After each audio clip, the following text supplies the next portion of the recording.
The Salt of the Earth by Olga Kass. A fairy tale.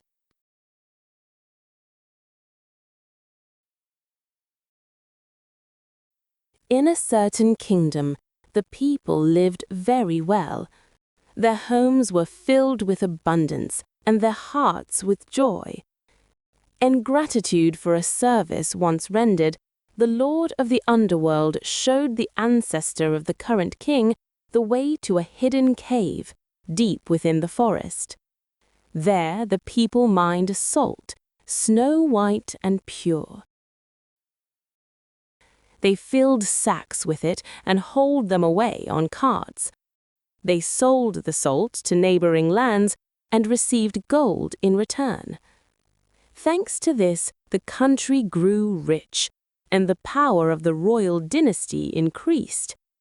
And so, from generation to generation, the vanity of its rulers grew as well. The current king was especially proud and arrogant. He enjoyed the flattery of his courtiers, and he loved spending long hours in the royal treasury. He often strolled through the art gallery, where portraits of his ancestors hung in solemn rows.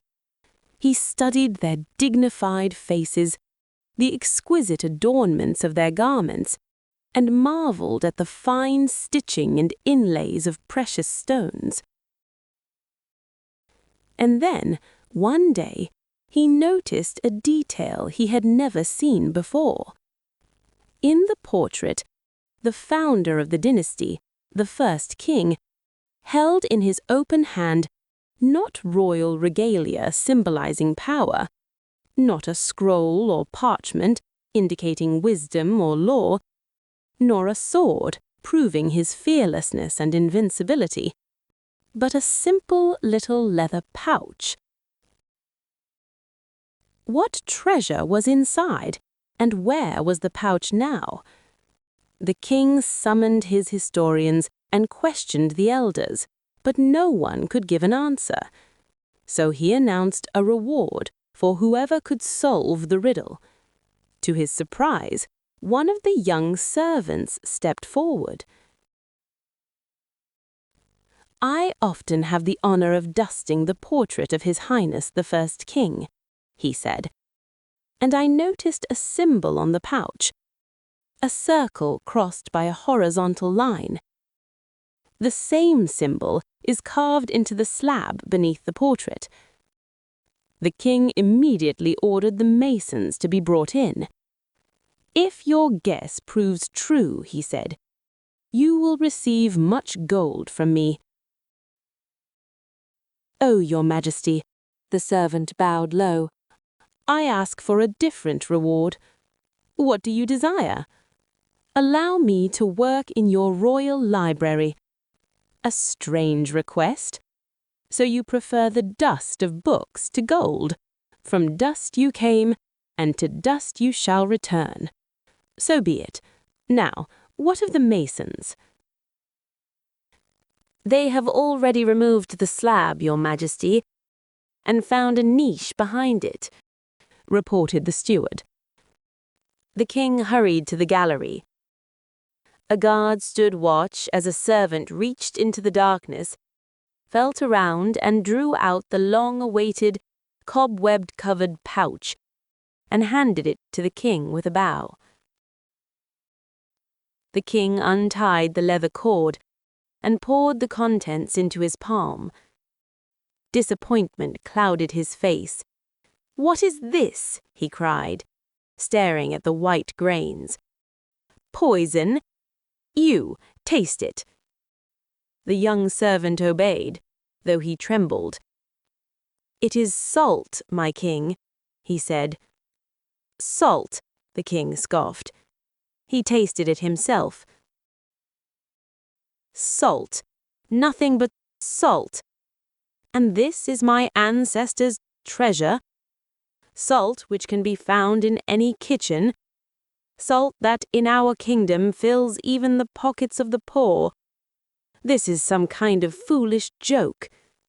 In a rage, He poured the salt onto the floor and crushed the empty pouch beneath his foot. At once, it grew dark outside the windows.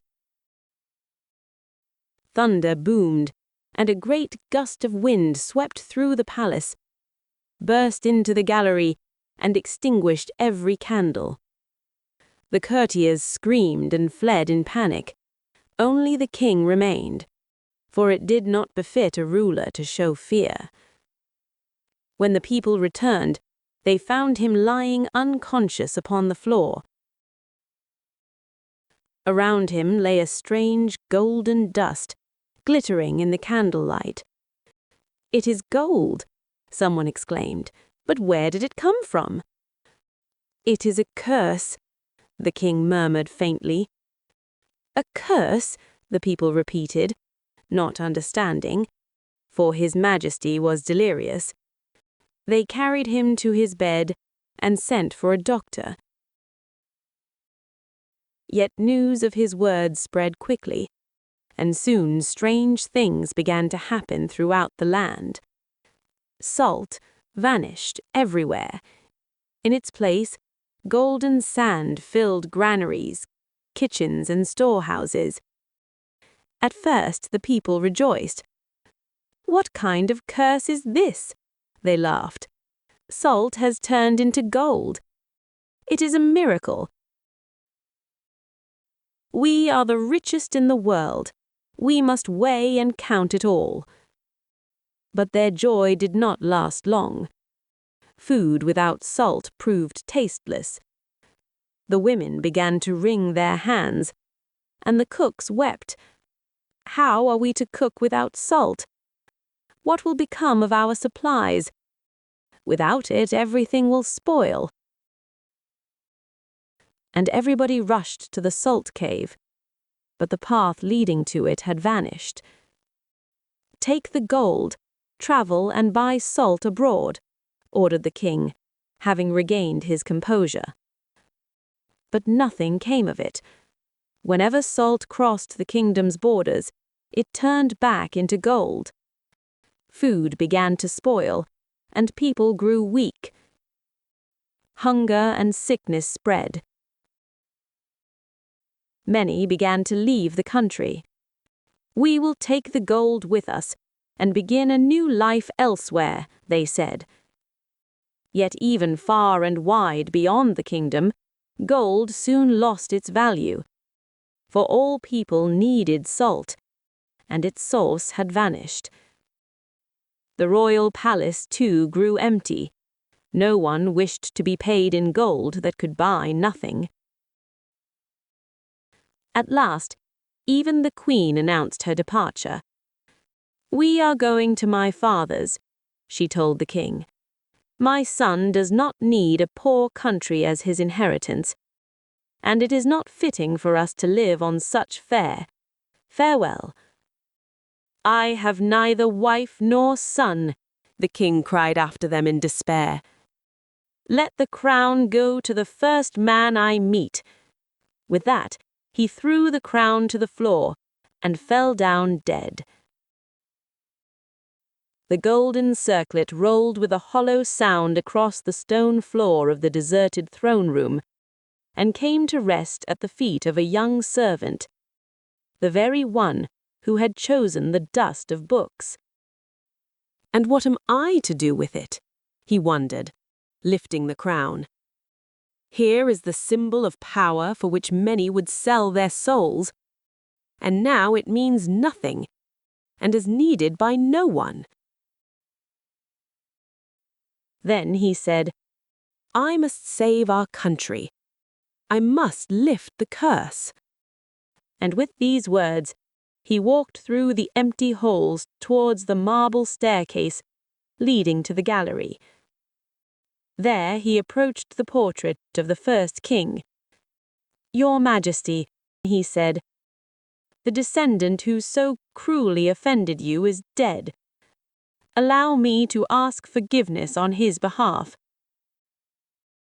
Save your people. Must the innocent pay for the sins of others?" The face in the portrait seemed sorrowful. Its eyes no longer gazed straight ahead, but downward. Strange, thought the servant. The portrait has changed. He followed the direction of the gaze and saw an empty pouch lying forgotten by the wall. Of course, he exclaimed softly. The misfortune began when the salt was cast away. I must fill the pouch again. But where shall I find salt now? I must try to seek the cave. He bowed low and left the palace. Everywhere he went, despair reigned. Faces were pale, and hope had all but vanished. He wandered through the land until he at last came upon a small house at the forest edge. There an old man was chopping wood. A single cow grazed nearby, and chickens scratched cheerfully in the yard. After the lifeless silence of the palace and the half-deserted villages, this place seemed full of quiet light. His heart grew lighter. With renewed hope, he followed the way the old man showed him. In the past, this road would have led you to the salt cave, said the old man. But now, who can say? Many have gone there in search, but few have returned. Be careful. Soon the road began to play tricks on him. It twisted and turned, faded, doubled back, and at last vanished altogether, leaving him deep in the forest. At a loss, the young man sat upon a fallen tree. He took the small salt pouch from his pocket. They're clearly showing me that a stranger has no place here, he said, and gently traced the embossed symbol with his finger. It felt warm. O Lord of the underworld and the forest, he said, I seek no gain for myself. Please forgive human greed and folly. Show me the right path. At first there was no change, but then the branches above him stirred, and the path appeared once more. He followed it, but the path led him not forward, but back to the old man's house. The young man was puzzled and paused. I am being shown something, he thought, but I do not yet understand it. And so he began to look more closely. At the old man, his home, his animals, everything seemed ordinary. And yet it was not. Tell me, grandfather, he asked, how is it that while all others suffer, you and your animals remain strong? Do you have salt? The old man smiled. Salt is everywhere, in the earth, in plants, in trees. One must only know how to find it. I make infusions from herbs and needles. Taste it. And my cow, he added, finds what she needs herself, licking stones, drinking from certain waters.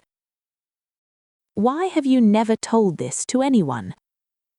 No one asked, said the old man. You are the first to ask this question and learn what you need to know.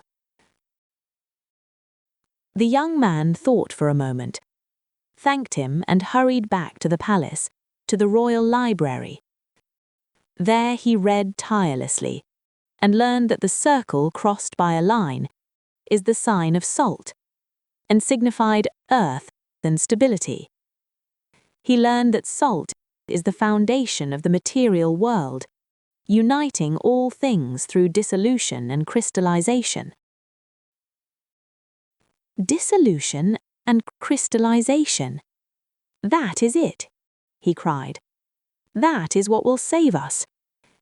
He returned to the old man, and together they tried to extract salt. At last the first grains were placed into the royal pouch, and remained unchanged. Time passed. more people helped, and the curse began to lift. It took long and patient labor to fill the pouch, for it seemed almost without end, and yet it was often emptied again, for all needed salt. The country did not regain its former wealth, but it found something greater: hope, wisdom, and the will to live. And for many years thereafter, salt was valued above gold. It was used as payment, as currency, and offered with bread to welcome guests, and held in the highest honor. And those who rendered great service to their countries, like the young servant and the old peasant, came to be known as the salt of the earth.